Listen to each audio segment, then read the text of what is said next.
Hi guys, good afternoon and welcome back once again to the EdWord. I'm your host Eddie, and in today's video I'll be discussing what I thought of the latest and very good episode of Star Trek Prodigy, which dropped a couple days ago, this past Thursday on Paramount Plus. I was at the movies that night and I didn't have a chance to watch it. I just finally got done watching it, really enjoyed it, want to share my thoughts and feelings with you guys. And let's get right into it. So first and foremost, I am so happy that the real Janeway has evidence pointing to the fact that these kids aren't a bunch of criminals or delinquents, that they're more a bunch of a group of very misfortunate people who find themselves in a precarious situation because she has their bounties or their wanted records pulled up on her little tablet there, and she sees that they themselves have been captives and victims of somebody else. And now she's got the name of the diviner. Now it's just a matter of finding out who he is, even though he's already aboard her ship. And we got a nice recap or a refresher from the other lady who's also from Diviner's planet and race, revealing that she too went back in time to make sure that they prevent first contact with the Federation by putting that weapon on the protostar. So we'll see what happens in that regards. And I guess Dreadnought is not that robot's name, but that's just what they're called. Those robots are called Dreadnoughts. And that's probably why, they all sound and talk the same, which is why they can get Jimmy Simpson to play the voice again. So that's cool. So they've got a nice refresher reminding us why these people hate the Federation, want to destroy Starfleet so bad. And you hear their story, they got some pretty valid points. If their planet erupted into civil war and Starfleet refused to get involved, and then leaving them to just kill each other, that's a pretty shitty move to pull because of the whole Prime Directive thing.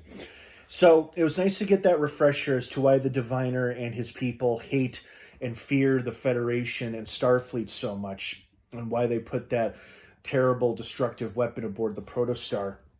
But on top of that, we also got some rich, interesting backstories for Zero, Jenkinpog, and Rakta, is that? Yeah, that's the name, yeah. So most of them had some tragedy to them, but some were a bit entertaining, like, the Rakta, being an entertainer with her hero companion as they staged fake fights for the masses and whatnot. Jenkinpog selflessly saving all of the other Tellarites, and Zero being captured and taken to the Diviner, separated from his family. Very sad. And didn't hear anything about Murph, surprise, surprise. And we kind of already know the backstories for Dahl and for the Diviner's daughter, because they're, those two are a bit more developed than the rest of the crew.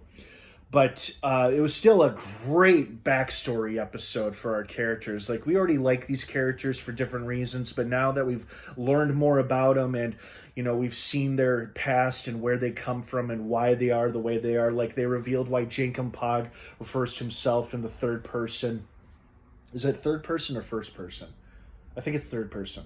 Anyway, why he refers to himself that way, it makes a lot of sense. And it makes you, feel for our characters even more. They are a bunch of unlucky misfits who find themselves aboard a terrible, devastating weapon. And the bitter irony is they can't even contact Starfleet because one point of contact with Starfleet and that weapon will decimate any Federation vessel. So, but I do like that the real Janeway is on the trail now of truth, figuring out, like, these kids aren't criminals or thieves who stole the protostar, but perhaps they themselves are victims as well. So it'll make them a lot more sympathetic when they eventually do come into contact with the real Janeway ship. Although it'll be interesting to see what kind of contact that becomes now that the Diviner has seemingly knocked out the real Janeway with a karate chop, and now that his memory has returned, he's ready to fulfill his mission. So this dude is scary again, so yikes. Great episode, though. Really liked it. I hope you guys enjoyed it as much as I did, and I think we only have like 3 or 4 more episodes to go. damn. So I think these next couple episodes are going to be really, really cool. So I hope you guys like this episode as much as I did. What did you think of it? I'd love to hear your thoughts and feelings on it. Thank you so much for watching. Have a wonderful rest of your day. Star Trek Prodigy drops new episodes every Thursday on Paramount Plus. I do apologize for the delay. Thank you for bearing with me. Have a great rest of your weekend. If I don't see you, stay safe out there. And of course, until next time, live long and prosper.